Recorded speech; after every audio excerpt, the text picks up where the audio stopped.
So one of the most groundbreaking records for my career was a song called Moments by Justin Bieber and P. Diddy. This was a song that I got to work on at the tail end of 2020 all the way up to 2023. I wanted to share three things that I learned from the process of making a hit record.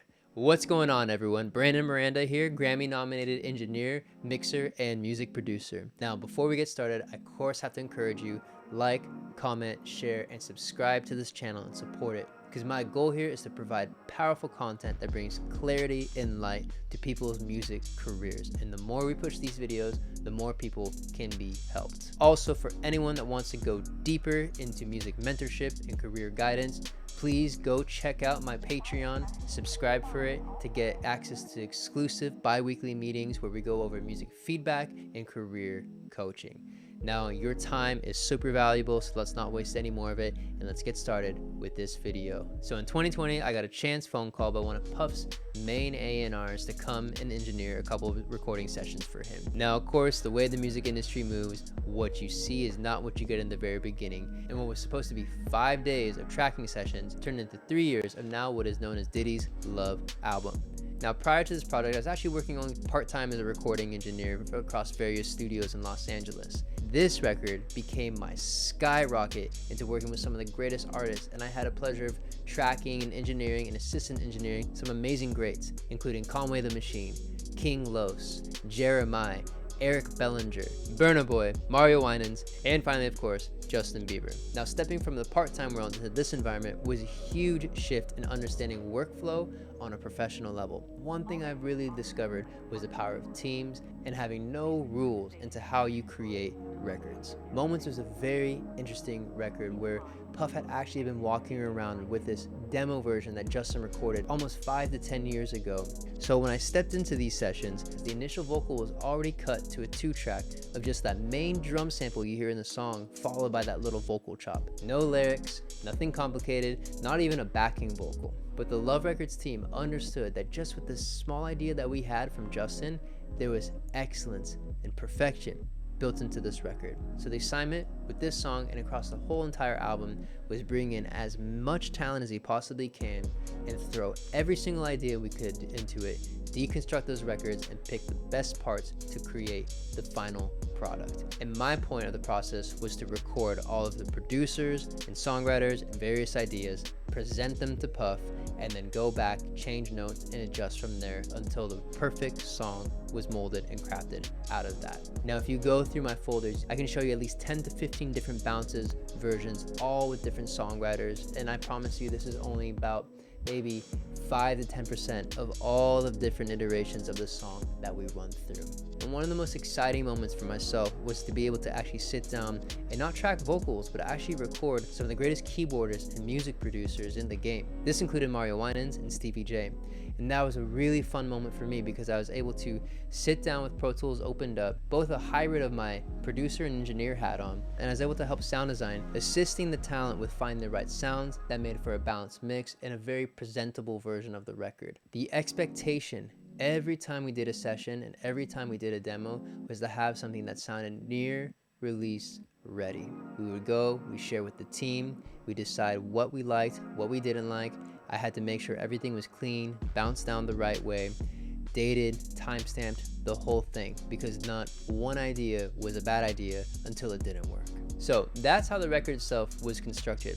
Finally, after we found the right balance of production and arrangement, the instrumental was shipped off back to Justin and Justin's team to re-record his vocals. And funny enough though, the majority of his actual demo vocals were the ones that made it to the final record. And that's actually a big learning lesson because a lot of times the first idea is the best idea and everyone around it really becomes attached to it. And beautiful enough, the whole album performed well beyond expectations and actually got up for a Grammy nomination in the 2024 Grammys. Now, knowing that a lot of us are growing into that space or haven't been able to enter into rooms just like that, here are a few key takeaways that I thought were so valuable as I came out on the other side of contributing to this record. 1, the power of excellence and a high level of preparation. When you are working in the professional capacity of the music industry, the expectation is to sound great and to be fast. And when I say fast, I mean emphasis on fast. Especially as an engineer, There should never be interruptions within a session. There should never be anything slow down, and you should never ever have to tell a talent to pause because you need to make a change in the mix. I learned this very quickly, having come from a more traditional background where I actually would track, then it's take another day to mix. Everything shifted, and I realized I had to make an excellent sounding mix down and master every single time I got in the room. And by the end of it, the artist and producer's expectation was to sound as close to release ready as possible. So how do you work around this? Well, for whatever your role is as an engineer, producer, or songwriter, preparation is key. Make sure you step into every environment with no technical issues and no practical issues. Your sense of timing, your sense of pitch, your understanding of musical principles has to be on point, and there should be nothing about your skill set that can slow down a session. The next thing is to make sure that your templates are sounding great. I mean great. Whatever you need to do, whether it's borrow a template from another engineer mentor, or purchase them, or go to another studio and copy down their settings, be aggressive about making sure your templates as a producer and engineer sound awesome as soon as you hit the export button. This applies for songwriters too, because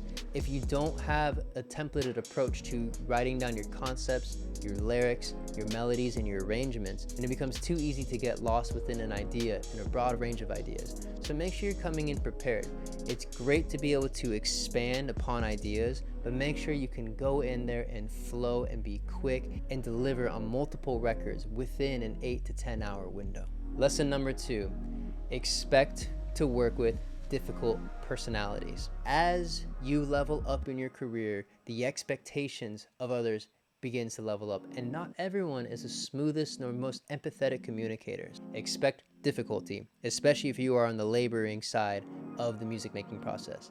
And I, as an engineer, definitely learned that quickly, because the record gets written at the pace that I can perform at. So know that not everyone is going to be kind, and not everyone's going to be patient, and approach that with grace, patience, and always respond. Even when people are rude or disrespectful, always respond with respect, but never allow anyone to undermine your value. One of my favorite moments while working in Love Records was seeing a female producer in a room of other men stand up, knowing that she had an excellent idea to contribute to this record, but she had to be bold about what she did and the way she committed to it in the room. At the right moment of silence, she got up, stated what she thought was right for the record, and directed everyone to try it with so much confidence and conviction. And I saw that room pause for just a moment, but as soon as someone took a lead to apply the idea to the record, everything shifted and the atmosphere shifted, and that producer's value shot up immediately. So never overdo anything, never be overly assertive, and make sure if and when you have your moment to contribute to something, it actually adds value to the song. But if you can be bold and understand your value, but always kind and respectful, no matter what kind of attitude you might be getting on the receiving end, you will thrive through patience and self-respect. Finally, and if you'd missed everything in this video, please take this one away. Be clean and organized with your business. This final point is the reason why my career flourished and I'm able to do what I love to do on a full-time basis. When I was working on this album, I had to make sure to keep track of my invoicing. And there's something inside of me that told me, keep track of what you do on every single record. So every single day at the end of the session, even if it was 8 a.m. the next day, I would write in the date, the time of what I did, and I'd write down every single song that I wrote on. Even if it's just as simple as opening up the Pro Tools session and making a bounce, I kept track of everything. I wasn't entirely certain why I needed to go this detailed into everything, but I just knew this was the right move. Then when 2023 came around for the release of the record, I got reached out to by the head producer of the entire project, and they asked me, Brandon, can you let me know which records that you worked on?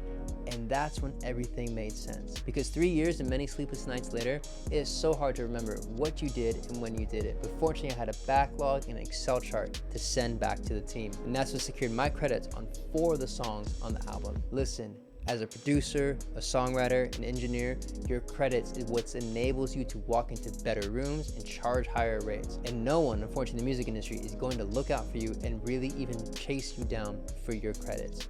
So be clean about your business, be organized about your business, and make sure you're keeping track of what you do and when you do it. Because no manager, no A&R, or no lawyer is going to protect you the way you can protect your own career. So there's a story of how a hit record came together and 3 key takeaways from my experience in my main career break. I hope that this provided you clarity and